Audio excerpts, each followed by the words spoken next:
خانم قربانی هستم. بالاخره اونایی که علاقه دارن به خیاطی تو این پیج با ما همراه باشن. گام به گام قراره که آموزش بدیم. بهترین متد خیاطی رو داریم.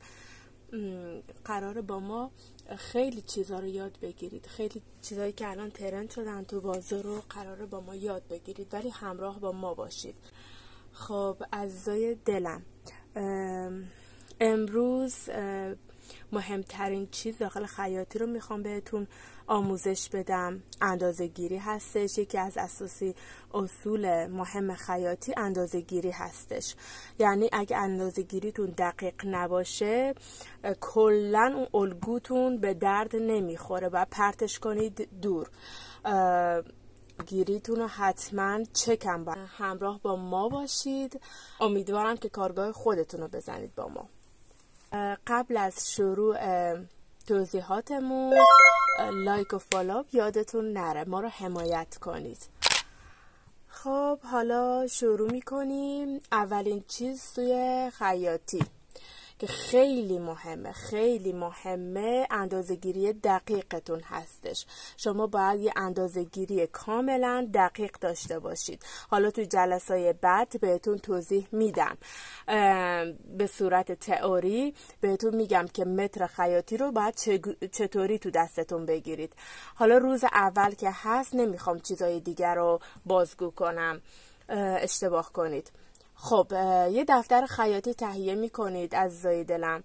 یه دفتر خیاطی تهیه که کردید، روز اول چون هستیم، از روز اول هر چی که من میگم تو این دفترتون مینویسید.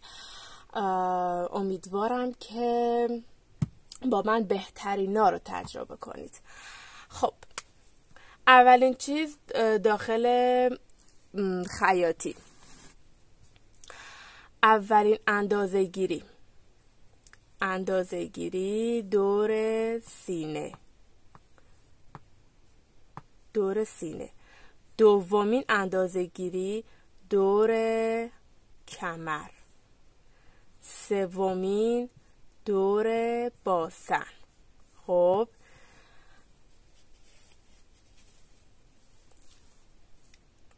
بعدی دور گردن هستش.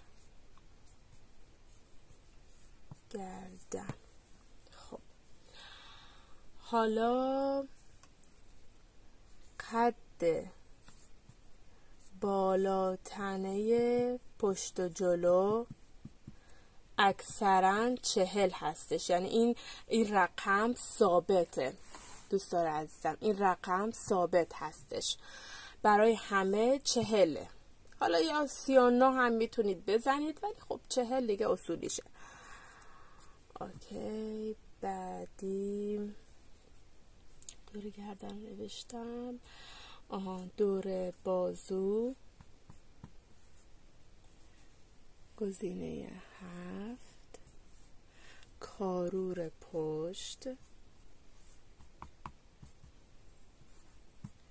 کارور جلو، فاصله بین سینه ها،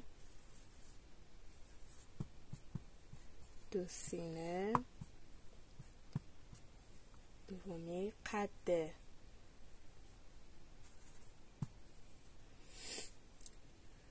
سینه از گردن.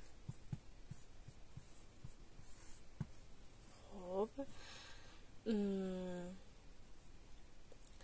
دیگه برای حلقه آستینمون هم که چطور حلقه آستین رو به دست میاریم، اون یه فرمولی داره که جلسه‌های دیگه بهتون یاد میدم، آموزشش میدم. خب قد آستینم داریم.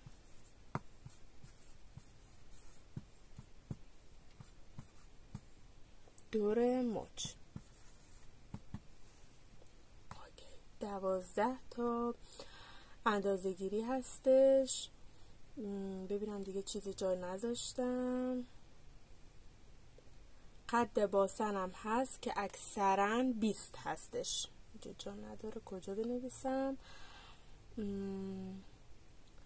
قد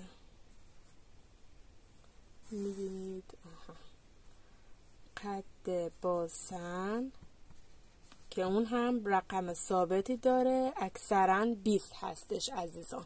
توجه کنید، قد باسن 20. اینا رو همه تو الگو بهتون میگم.